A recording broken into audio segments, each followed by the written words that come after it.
Willamette River. It's good to be holding an event in this room for a change, where we're inviting the river into the room. So I'm really excited about that. The river is invited to this gathering. So we need to be aware that that's one of the entities in this room tonight is the river. We thought we had a microphone and then we didn't. So the Willamette Oral History Project is sponsored by the Portland Harbor Community Advisory Group, the table right over there, with a grant from Metro. And this project grew out of a deep concern for this river, the lower 11 miles, the Superfund. We had a strong desire to connect ourselves and others to this river because we found people weren't really engaged at a gut level. It's hard to care about the Superfund site when you don't really care about the river. So how do you get to care about the river? You come to know it. So this story, we hope to create a new story of the Willamette that's different than the one that says this is one of the dirtiest rivers in North America. So we want to create a different story of a healthy, vibrant river that nourishes the community, the land, the animals, and the humans who live here. And we, in turn, take care of the river. That's the way it should be. And so we need a good story to get through this time of the Superfund cleanup. We need a different story. So that's the goal of this project. And we've been collecting and interviewing people who have stories, elders and people who have worked on the river, people who recreate on the river. We've been interviewing them. We hope to archive them and share them online at some point. We also have a Facebook page, Willamette Speaks, and we invite you to share your stories there. And if you're interested in being interviewed, please make sure we know by signing up at the table. We would love to interview you. This is the beginning of a long process. We have barely scratched the surface. The stories here are so rich. Your stories, our stories are so rich. We've barely scratched the surface. So if anyone wants to join us, we're always looking for new volunteers to help record these stories. It's a really powerful experience. I don't know if anybody's done an oral history. Anybody ever done an oral history and interviewed people? It's powerful, isn't it? It's a very powerful experience. So if you want to work with us, let us know. So my name is Barbara Quinn. I'm one of the Superfund citizen advisors, and this is Laura Feldman. She's my co-organizer. I don't forget to do that. Yeah, co-organizer with this project. And the reason we're doing this right now, the mission of this storytelling project, Laura captured it very nicely. We're really motivated by the fact that we have a Superfund. And so the purpose of this project is for people to learn about the Superfund and to weigh in on the Superfund and feel like the lower 12 miles of this Willamette River have a right to be clean, just like the rest of the river. And one of the things that we hope to do with this, as Laura said, is encounter the lower Willamette River, that last 12 miles, that so often gets forgotten about, and capture its own special qualities and what it has meant to this community over time, and also its spiritual qualities and its qualities that connect us to it that are separate from it being a waste stream for our industrial neighbors. We do nothing but discuss science terminology and engineering terminology in the process of working on Superfund. And what we wanted to do with this project is capture the community's own wisdom about the river. So that's what we're trying to do tonight. So without further ado, we might as well go ahead and introduce our first speaker.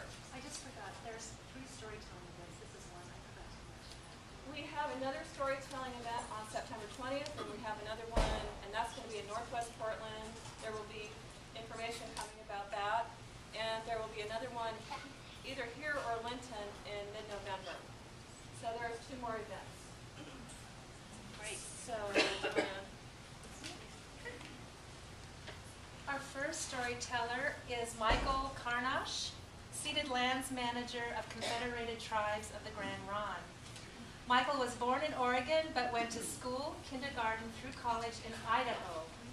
He got his bachelor's in forest resources from the University of Idaho in 1995. He was a forester for about 12 years, and after that worked 11 of those 12 years at Grand Ronde, Oregon for the tribe.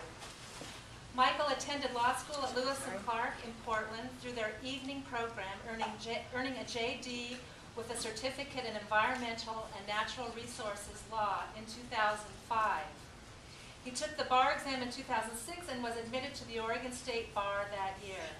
He became the tribe's first ceded lands coordinator in 2007 and now has the title of Ceded Lands Program Manager.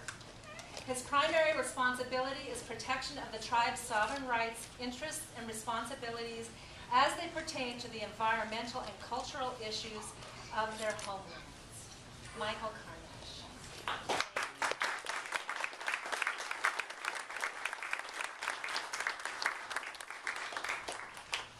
Thank you, Laura.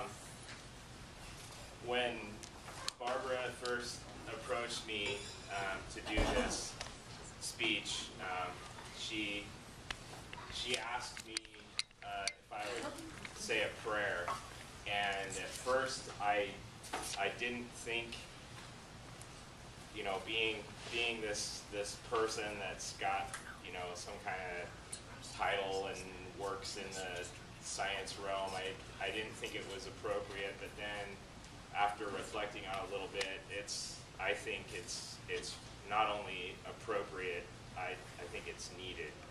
So if I could have everyone stand and join me in a prayer to start out with.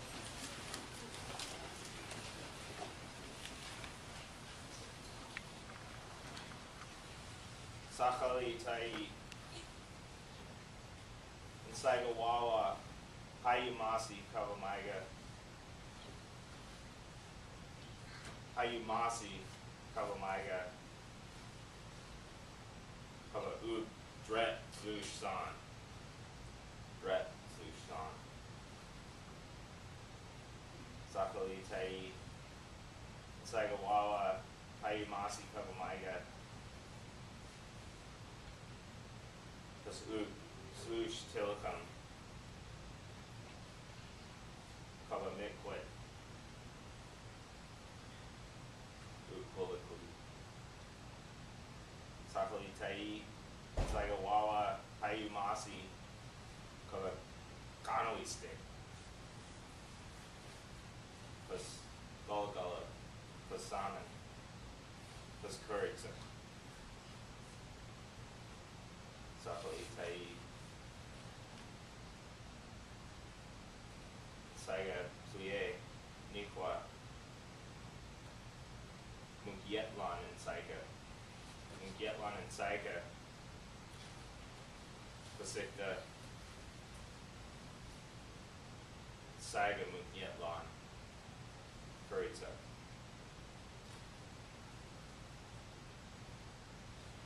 Saiga Pluye Nikwa Mungskukam Saiga Tumtum Mungskukam Saiga Kumdux Mungskukam Saiga Lama Pasikta Saiga Mungyetlan Kuritsa Pasikta Saiga Munkilabai Kuritsa Kaba Ankiti Kuritsa Saiga Kakma Saiga Balaj Kabanaiga Kanoi Gimtux Slush Wansam Kagwa. Amen.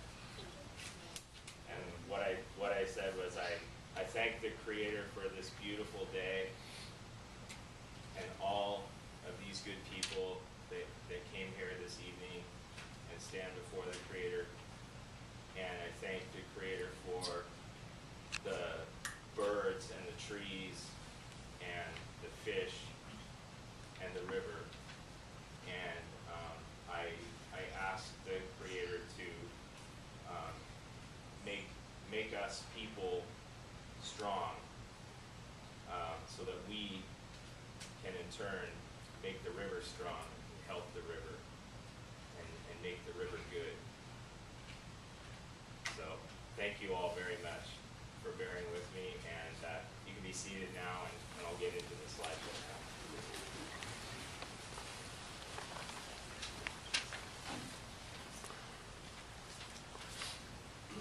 So, I don't know what happened. Oh, whoops. It was projecting. Oh, okay. Thank you. Well, the first slide isn't very interesting anyway. It's just a really rough outline. First thing I'm going to do is I'm going to say hello and thank you in Chinookwala. So, L'chaim, Michael Karnosh, Naganim, Hayimasi, Kabachagu Yukwa, Upulikli. I said, hello, my name is Michael Karnosh. I thank you for coming here tonight. We're still having technical difficulties, I'm sorry. I don't know what happened.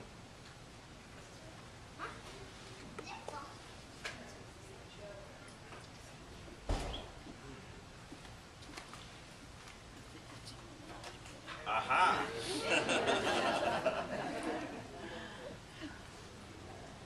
So, I just want to say too that tonight is about the river, and the things that I'm going to tell are just one of the was, is, will be's of the river. There are many, many, many stories to tell, probably more stories about the river than there are stars in the sky or grains of sand on the beach. This river here is a really, really important river, and it's important for a great many reasons. One of which is it's a highway, and the people that have lived around here, and the people that live here today, and the people that will live here in the future will use this river in such a way. And that's what that is that's a picture of the Grand Ronde tribal canoe family doing one leg of their annual canoe journey, and that part is on the Willamette.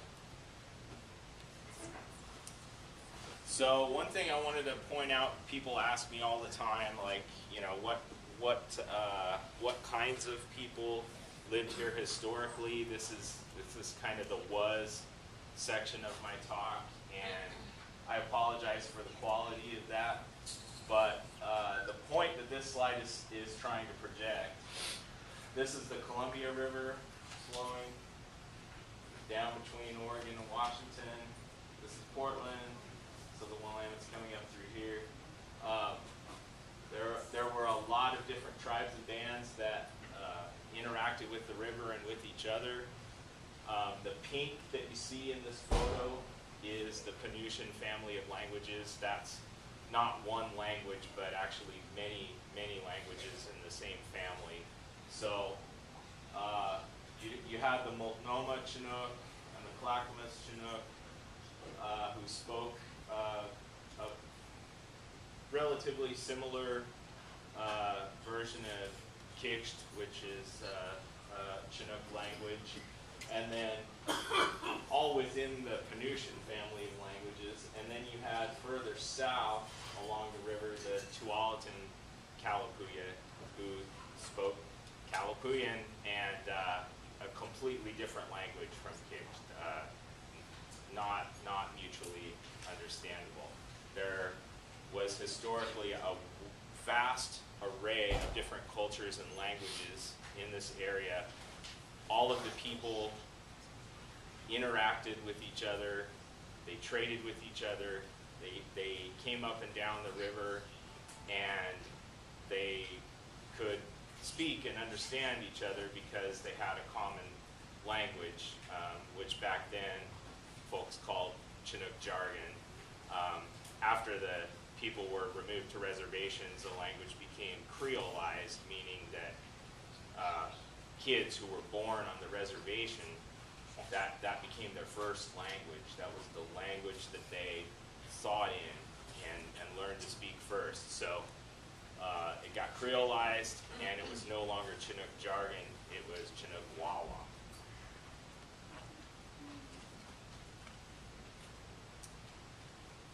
Here's some little history facts. I'm speaking for Grand Ronde, and so people always ask me which tribe is Grand Ronde. What's the significance of that name, Grand Ronde? It's actually just the name of the reservation. The tribe is a confederation of tribes, over 27 different ones, and they were made up of, among others, the Clackamas Chinook, which, as you might imagine, lived in the area of the Clackamas River, but also much of what today is southeast Portland. The Waslala, or the Cascades Chinook, they were mainly northeast Portland, Troutdale, and along the Columbia River upstream to about Cascade Locks. The Multnomah Chinook, this area right here where we're standing, the Multnomah Chinook lived and fished here a lot. The Clowie-Walla lived around Willamette Falls. They were also known as the Tumwaters because the actual area of Willamette Falls is called Tumwata, which very loosely translated is the heartbeat of the river. And then there were, like I said, other tribes and bands really closely associated with this area. The Skill-Utes, who were more on the Washington side of the Columbia, but very, very trade-savvy Chinook people. The Athalidi, or the Tualatin Kalapuya that I talked about. And I think you all got the point. All those cultures were distinct from each other. And this slide is a sketch of tribal men fishing at Willamette Falls. Willamette Falls is the heartbeat of the river. It's, for Grand Ronde anyway, one of the most important places in the world.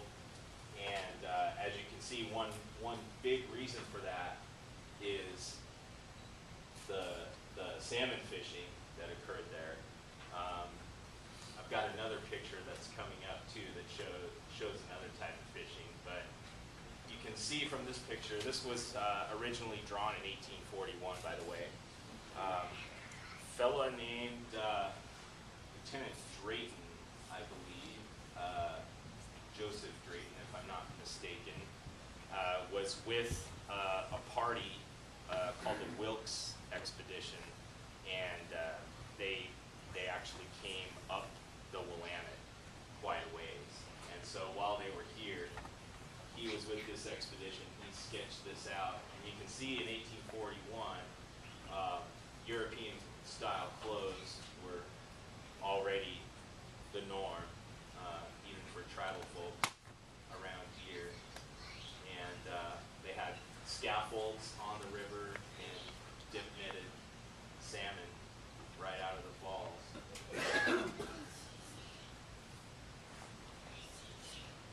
You could probably speak louder. Thank you. No, that's good. That helps me.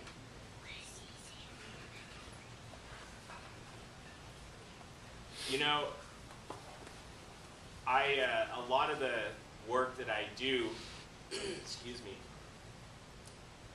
is directly relevant to rivers, and I think in our modern sense, we are kind of, maybe it's schools that do this, maybe it's just general socialization, but we are kind of trained to think of rivers as these channels of water.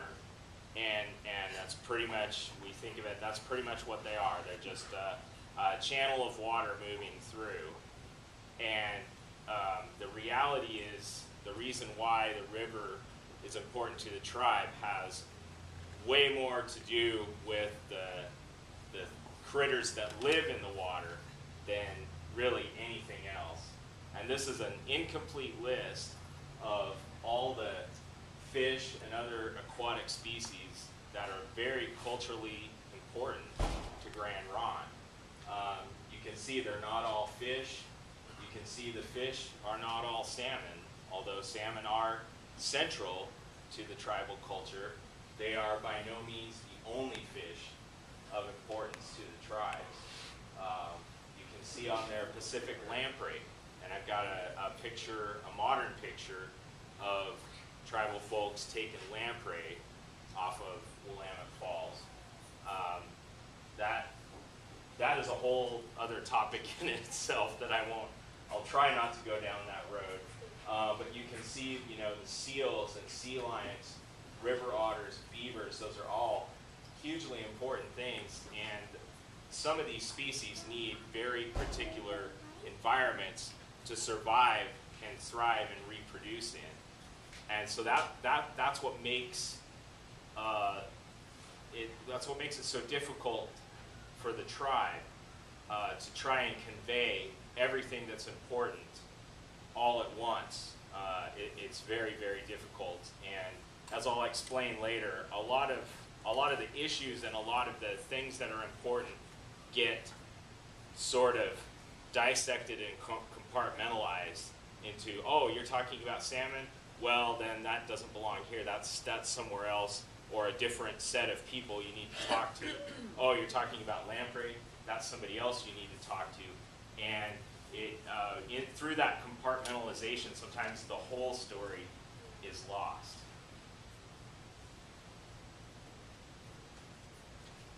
So here's my pictures. This one on the left, I wish I could have gotten it a little bit bigger, but I think you can see fairly well on that. That's at Willamette Falls. Those tribal folks are wearing PFDs and white cotton gloves, and you can't see it in the photo, but they're actually wearing the felt boots, the felt soled boots, so they don't slip and fall, or not as much anyway, on the moss-covered rocks there. So that's, you know, it's not all about making things exactly the way that they were pre-contact, although I think the tribe does a pretty good job of keeping it as simple and in the spirit of traditional lamprey gathering as possible. Gathering is done with your hands. The boat, I didn't even take this picture from the boat. I had to hike over the rocks about 100 yards or so before I could take this picture. So the boat is anchored safely, and then you either climb over the rocks or you swim over to these little kind of coves back in here. And the lamprey they're an amazing creature. They are older than the dinosaurs. They evolved before the dinosaurs did. And they're a fish, you know, they have these gill hole structures on their necks, so they need water to survive. But anywhere these rocks are wet at the falls, which, you know, this part here just kind of generally receives like a light misting of water in the summertime, they can hang out on those rocks and be fine. And they flip themselves up with their tails, and they have a sucker for a mouth, and they will actually climb up vertically up these rocks. Just an amazing, amazing creature. I can't, I would need another couple of hours to go into all the things about lamprey, but they're an eel-like creature. They don't look very nice. They look really prehistoric and kind of scary. And they make their living as adults by attaching to salmon or other big sea creatures and just sucking their blood and bodily fluids and living as a parasite off of those. So all those things combined make for a critter with a really bad PR problem. But nonetheless, incredibly important for the tribe. Lamprey oil has been shown to have numerous qualities to it. It's incredibly high in omega-3s. It's got skin healing qualities to it. It's just I can't say enough about lamprey. And for people that grew up eating lamprey, it's very delicious. And this is a pit that you would commonly see around Grand Ronde, just for roasting salmon. I don't think there's any lamprey roasting at this pit, but this would be a salmon roasting pit. And of course, I've been preaching on and on about fish and animals, and I haven't even, in my mind, gotten to the best part yet, which is the plants. Plants are at least as important as animals in tribal culture. When you live in an area where there isn't a whole lot of naturally occurring clay, there isn't a whole lot of workable stone, although there is some, but not very much. What are you going to make all of the things that you need to survive? You're going to make them out of plant materials. You're going to make them out of cedar trees and cedar bark. You're going to make things out of rushes and tules. And the other question is, what are you going to eat? Animals are great to eat, but they are only, one part of the spectrum of the diet that a person eats. People need, it's interesting now, everyone's on a low-carb diet, but if you were living in this particular area without modern technology and things to bring bread and other stuff to you, you would really be hurting for starch, because starch doesn't naturally occur in a whole lot of readily available plants. But there's one plant, which this is the picture of wapato. It's got a very starchy tuber, like a little potato. Wapato has to live in very slow-moving water, though. It's an emergent plant, meaning it actually emerges from under the water. So the habitats where wapato used to grow pretty extensively around here, a lot of them got either filled in or pumped out or drained. Something happened to them, and there are today not too many places where a person can actually go and gather the wapato bulbs. And there's a whole other story about wapato itself, and I wish I had more time for that as well. But the bottom line, plants are incredibly important. I need to mention camas too. This is another incomplete list, but camas is heading it up for a really good reason. Camas is another high starch plant. It's a lily that has a bulb that contains this long chain sugar called inulin, and if you roast it, if you apply heat, not a lot of heat, but a moderate amount of steady heat for about 3 days, that sugar gets converted to the shorter chain sugars that your body actually can use quite readily. And camas is just an amazing plant. It tastes really good and is really good for you. It's got, as far as plant proteins, I've seen studies that show that it blows salmon out of the water in terms of how much protein you get per gram of food.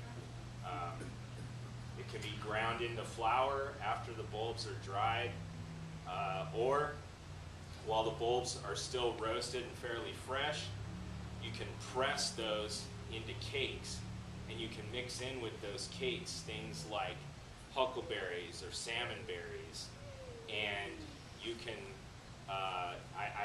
I've seen people mix in roasted hazelnuts with them, which are native to this area. So you can do a lot with a camas bulb, and it's just an incredible plant. The thing about camas, it's not endangered or anything, but it needs openings, it needs open areas to grow, because being a lily, it needs full sunlight to survive. So anyway, enough about camas for now. I'll move onward and upward here. I want to talk about the importance of stories. You know, this what I'm saying to you right now, and what you'll hear for, I'm sure, the rest of the evening, are stories. Even though they might be considered scientific facts as well, you know, make no mistake, these are stories. These are ways of knowledge getting passed from one person to another, or one group of people to another group of people. So in the old times, that was pretty much the only way information got passed around. Between generations, between people, between tribes. So winter was always the time for stories, at least for certain types of stories.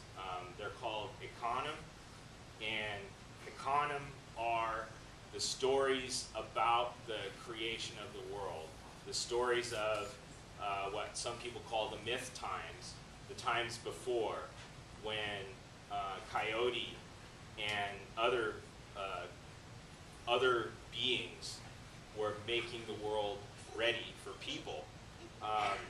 You're not allowed to tell econim after the frogs start croaking in the summertime. So I, unfortunately, am not permitted to tell you any econim tonight. But what I can tell, and some of the things that I will tell, are what are called the Ya'im. The Ya'im are what we would call today tall tales. They're kind of more like folklore. They don't have that creation component to them. So Ya'im are great. They're usually told in kind of a friendly or humorous kind of context, and there's, I mean, most of the Ya'im have to do with somebody in someone's family, but they can be as recent as yesterday. You know, I have a tribal friend who, for some reason, loves to wear $200 sunglasses, and every single time we go out on the river, without fail, he drops something, and the sunglasses go in the river, and so we call that his sacrifice to the river gods, and that's a Ya'im. There are, you know, all different kinds, all different shapes and sizes of Ya'im, but it's really important, and it's something that I personally, I'm noticing more and more, is people in Portland are making their own stories, and they're getting down to the river in bigger and bigger numbers. I just went down to the Big Float, when was that? About 3 or 4 weeks ago, and I was just amazed at the number of people that were there, and everyone was smiling and laughing. I didn't see anyone that wasn't having a good time, and I think that's going to be really important. Even if you're a person that doesn't feel comfortable actually getting into the river, it's important to form those personal connections with the river. You know, there's a reason why people say talk to your plants; they'll do better. I think it's something along those lines.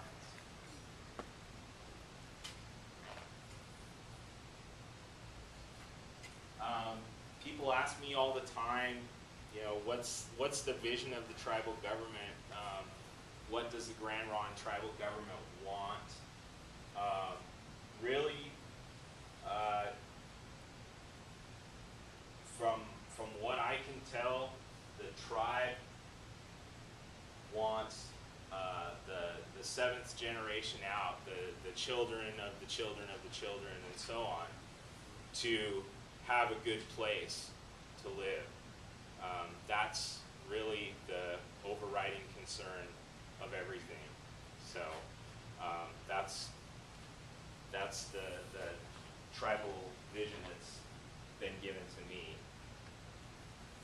And moving from the was to the is, people ask me, you know, how does the tribe do that? How does the tribe try to make things better for future generations? And the short answer to that is consultation. That's a lot of what I do in my job, tribal consultation.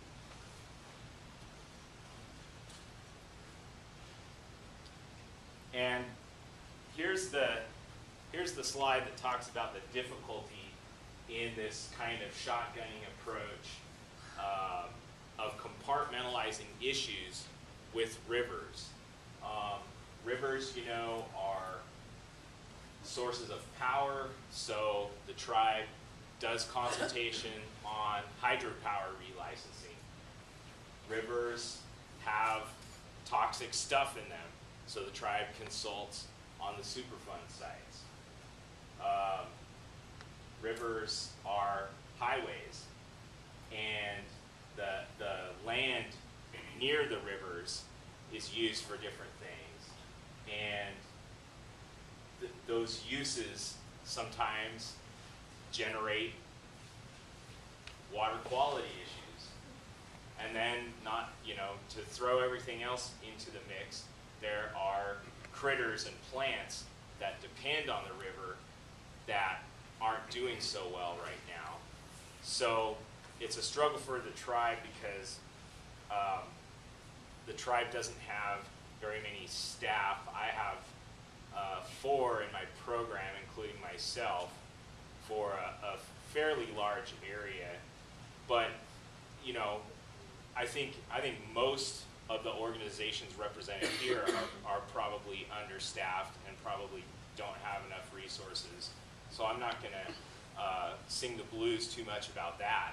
But the other thing is what I was talking about earlier, that when you compartmentalize issues and you're only allowed to talk about one thing, it can be difficult to convey the vastness of its importance, both in terms of people's identity as a people and as a culture, and in terms of the tremendous timeline and the scope of everything that has happened here. If you're only allowed to talk about the toxic stuff that's in a sediment in one piece of the river, then it's really hard to bring in the fact that, you know, up and down the river there were sturgeon salmon fishing places, or sturgeon fishing places. That can be tough, because then people say, well, that sturgeon fishing place is a little further away than what we're talking about, but it's all part of the same river. It's all part of the same system. And I'll just close with this, because I'm just about out of time.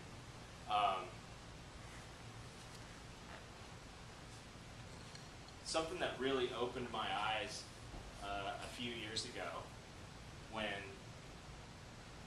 I started doing this job in ceded lands was people at the tribe that I worked with, they would would start talking about the river as a person. They would refer to he or she when talking about the river. And that made me really think, and it made me ask a few questions. And someone at the tribe said to me once, well, you know, when people have anemia, the red blood cells in their blood aren't able to deliver all the nutrients to the parts of the body that need them. What if salmon were like the red blood cells of this person called the river? And that really got me thinking. So, there's other stories here too of things that I have picked up and learned from working at the tribe, but I don't have time to get into them, so I'm just going to say science and culture are both really, really important for making things right, and I believe that they are not mutually incompatible. They're actually very compatible, and I've not met a scientist yet that I didn't think was interested in the cultural aspects of what they were doing. So with that, I'll say once again, Hayumasi.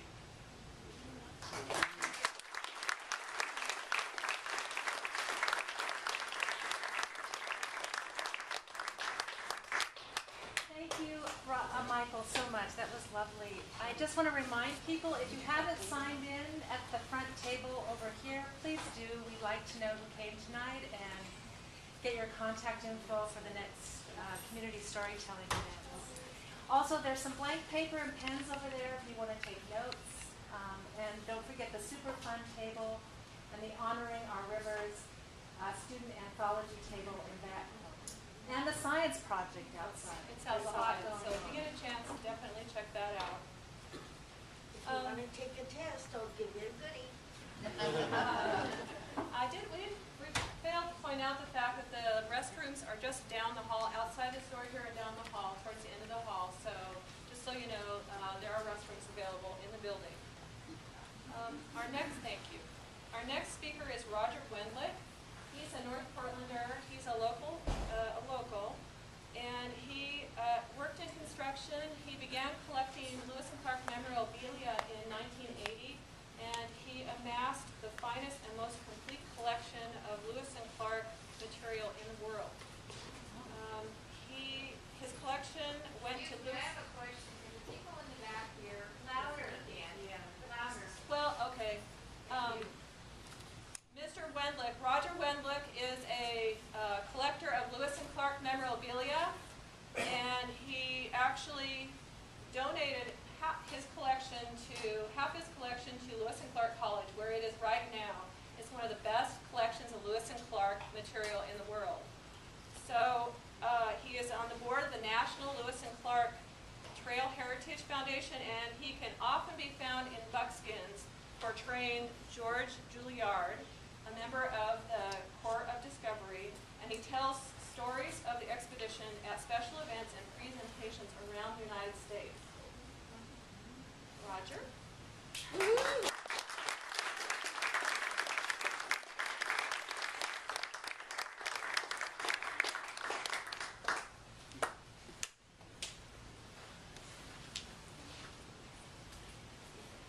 Good evening. Good evening. I'm not going to talk very loud.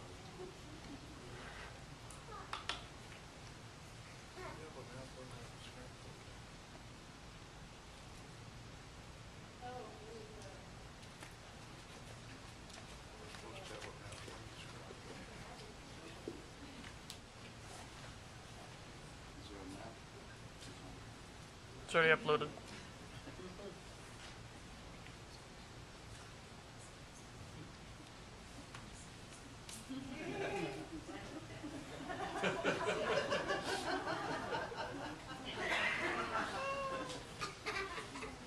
Get the light program.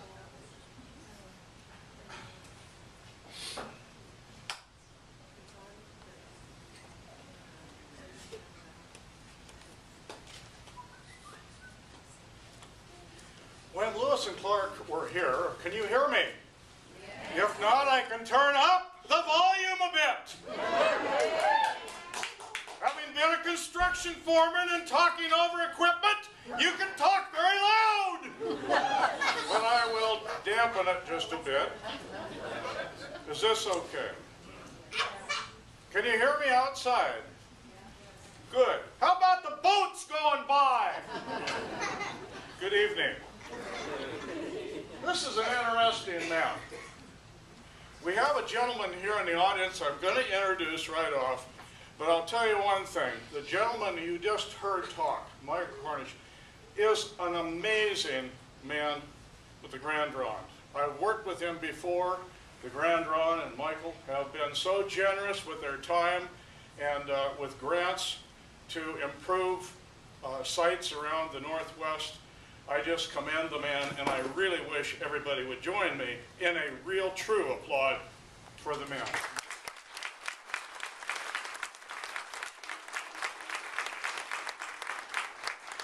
There's another gentleman sitting over here, good friend of mine. He's joined the Baltimore Woods Group as the Lewis and Clark expert, which he is of the Willamette River. But we joust off of each other once in a while and have a great time. Stephen McClure is right here. There he is. Now with the formalities out of the way, I grew up in North Portland. I didn't grow up in St. John's. I went to Beach School, Jefferson High School, and I graduated from the School of Hard Knocks with a doctorate degree. Now, I'm still going to school at the School of Hard Knocks, and that's the one that we live. I never attended college. I had 4 scholarships offered me, and I thank you and walked from every one of them because I was never a great student until the last 20, 30 years when Lewis and Clark came into my life. And it's an incredible story, and it's going to be until I get planted, and I love it. But let me talk about the river. This river we called Willamette. Yes, the French did that, no? But they called it the Multnomah. That was for the Indians that lived on the island. Now this is a little bit interesting to look at, but this is the Columbia. This is actually Scappoose Bay. This is Sauvie Island right here. Here's Multnomah Channel, and here's the river. And it's interesting because Clark, when he gets this sketch drafted for him by an old man who lived in today's Blue Lake Park, the residents of the Nakakwili tribe, the man drew this sketch for Clark and he copied it into his journals. A lot of people think Clark drew this. And I tell people, how in the hell did he draw this when he only went this far?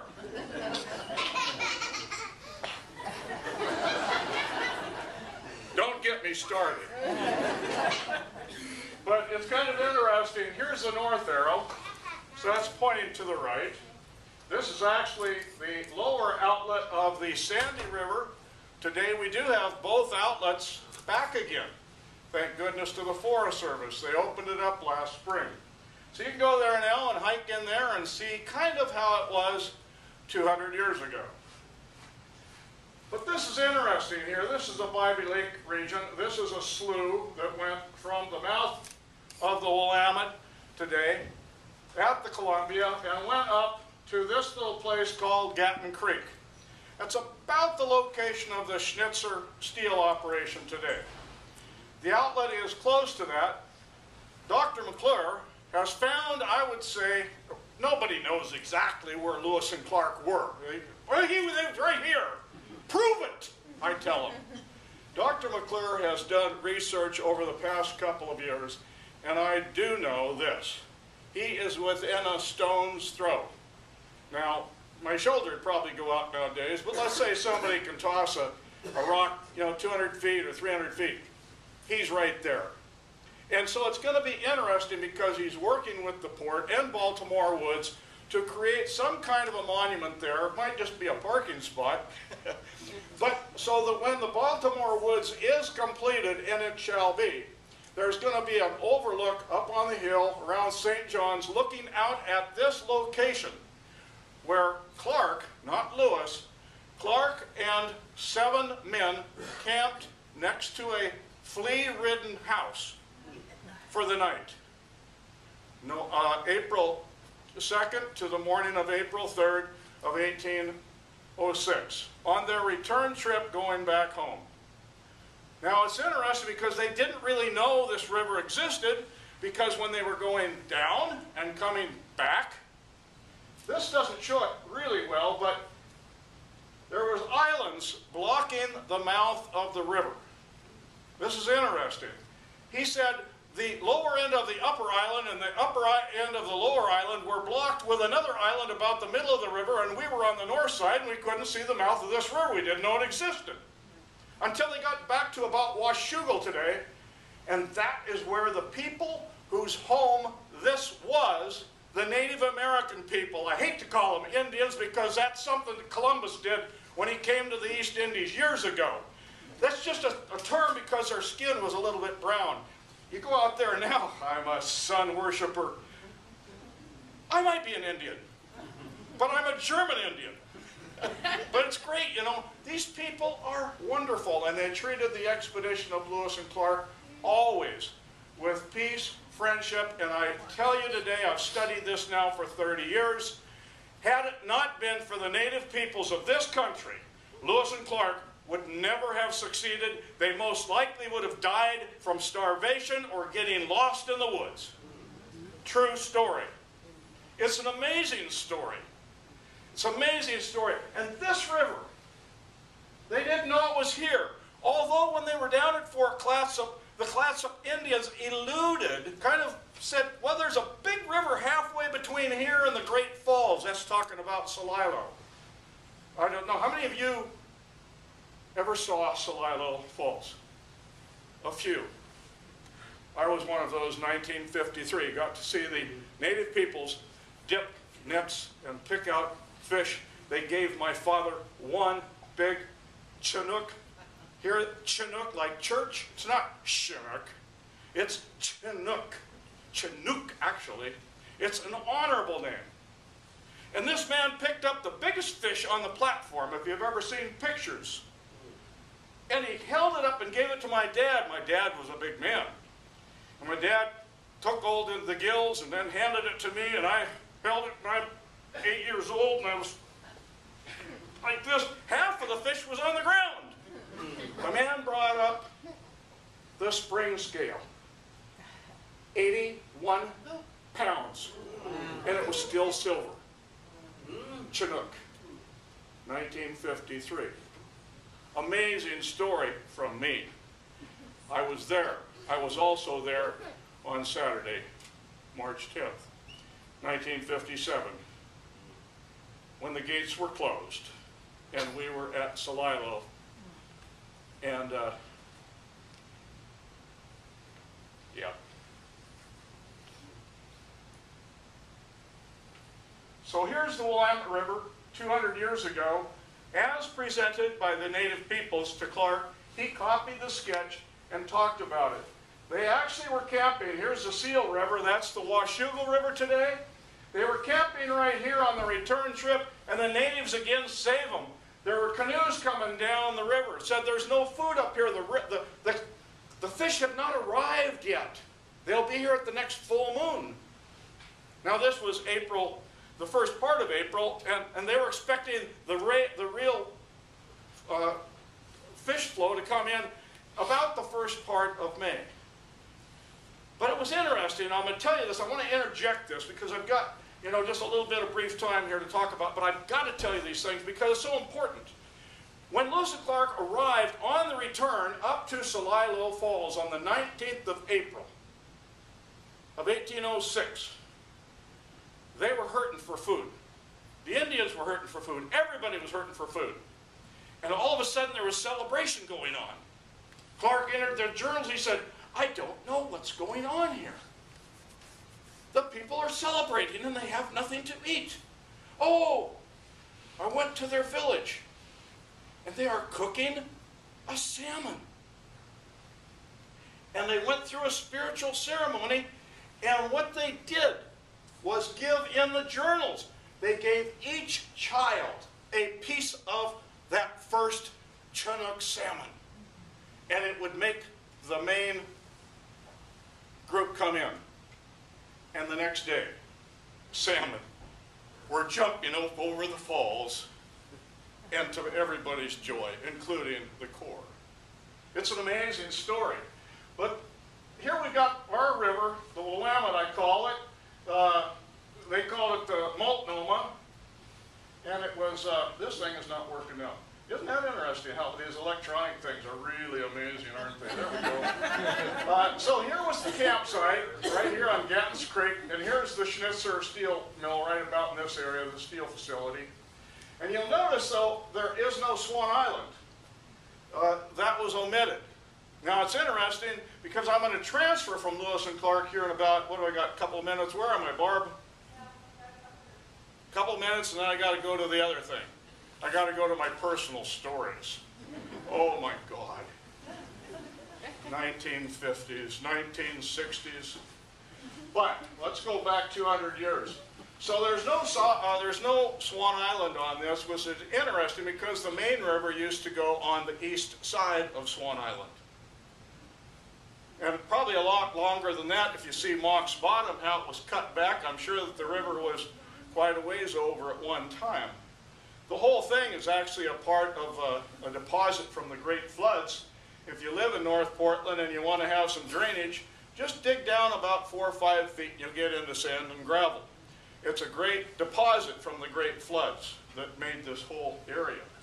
So it's very interesting, but they were talking about the Indians living along here and living along here, which is actually Lake River.